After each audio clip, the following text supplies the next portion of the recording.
A beautiful Friday morning it is.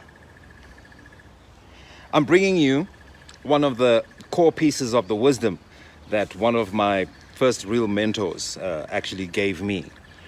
Now, this mentor gave me a way of handling life that he said he used his 5 fingers to remind himself about how to handle his life.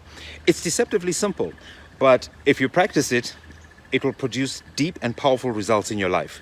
Now, this individual was an individual I had access to, and his level of awareness that he developed over years of study and studying human behavior. And ultimately, that's what I'd like to also bring to you, to something called the 1-minute method. Okay, from years of study and being exposed to mentors, guides, teachers, there is something that we can practice.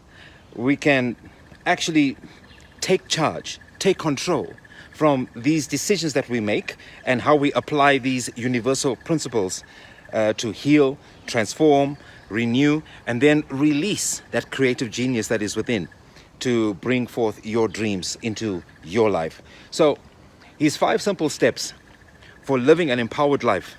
Number 1, thumbs up. Nobody gets to choose your attitude but you. Nobody gets to choose how you're going to come to the day but you. He said, thumbs up. Choose that you're going to have a thumbs up attitude towards your day. Point your way down the day. Nobody gets to decide the direction that you choose with your mind, your thoughts, your choices. You do. So, how are you going to point your way down the day? Today. Soon as you decide that you want to create something that is going to be some fear, there's going to be some doubt, definitely. But you get to learn to manage those energies. His way of describing that was flip fear in the face and then take an action step. 4th finger, march forth. Always be marching forth. What step can you take? You can be complaining about the circumstances or the situation, or somebody else is interfering. What step can you take? And then you just make yourself think and you come up with an idea. And what I find over time is that if you simply take these steps, amazing things will begin to happen, and how life would show up with an answer that you needed exactly at the time that you needed. Last finger, the pinky finger, the little finger. This is for remembering the little things, things that you might miss if you don't pay attention. The feeling of the sun on your face, the gentle breeze caressing your skin, the smile of a child, the feeling of love, if you're in love, that is right here with you if you pay attention. A moment of silence, perhaps, of inspiration. A friend, how much they matter to you. A partner, how much they matter to you.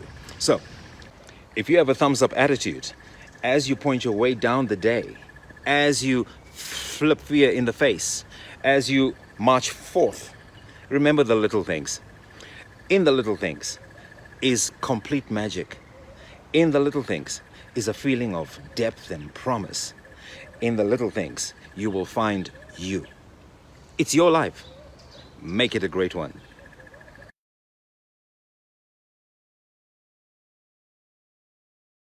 So all of that is all fair and well. However, please understand and appreciate that all those 5 things need to be implemented daily. It needs to be one of your rituals. It needs to be one of your habits.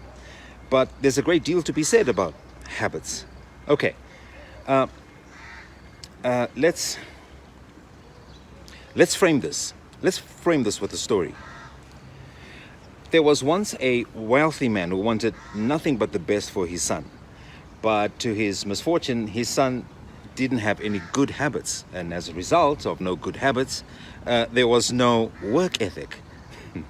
So the wealthy man went to an old scholar and requested him to try and wean his son off from his bad habits. So the scholar agreed, but first he wanted to see what kind of habits the son does have. So for one whole week, the scholar followed the young boy and observed everything that the boy did, without saying a word, without interfering. Then, after a week of observation, the scholar took the young boy for a stroll through the garden, and they spoke about what habits are and what they mean to a person's life. And then the scholar also provided real-life stories that exemplify the good and bad habits and how they affect other people's lives.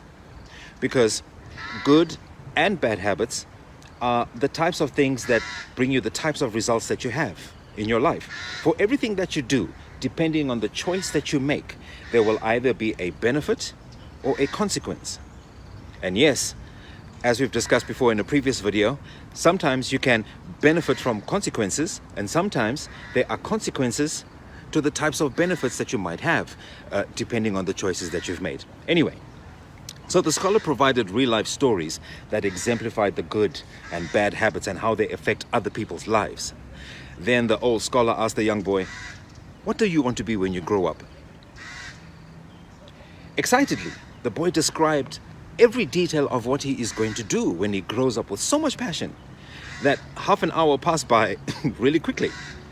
Then the old scholar asked the young boy if you had the right habits to achieve what you wanted to be when you grew up.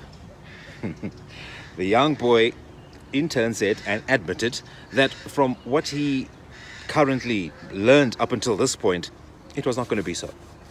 And unfortunately, he didn't have any of the tools necessary to think his way as to how to change his habits. So the old scholar suddenly stopped and asked the boy to pull out a tiny plant that was growing in the garden. So the young boy, he held the plant between his thumb and his forefinger and he pulled it out. Then the old man asked him to pull out a slightly bigger plant. The young boy, he pulled out and the plant came out, roots and all. Now pull out that one. There was a small piece of hedge. The young boy had to use almost all his strength to pull it out. Now, take this one out, said the old man, indicating a guava tree. The young boy wrapped his arms around the guava tree and he tried to pull it out. After some minutes, understand it's a guava tree, you people. It wouldn't budge. It's impossible, said the boy. He gave up, tired, after trying for a few minutes, okay? The old scholar said, so it is with habits. When they are young and small, it is easy to pull them out. But when they take hold, they cannot be uprooted easily. And sometimes they cannot be uprooted at all. The session with the old man changed the boy's life. And when the boy got older, had his own family, he made sure that each of his children experienced the same lesson as he did. Habits are the compound interest of self-improvement. The same way that money multiplies through compound interest, the effects of your habits multiply as you repeat them, as you reinforce them in your mind, to a point where even your subconscious mind automatically gets you doing the things that you are supposed to be doing, because now it is a habit. It seems to make little difference on any given day, but the impact that they deliver over the months and years can be enormous. It's an investment of sorts. It is only when you are looking back 2 or 5 or even 10 years later that the value of good habits and the cost of bad ones becomes strikingly apparent.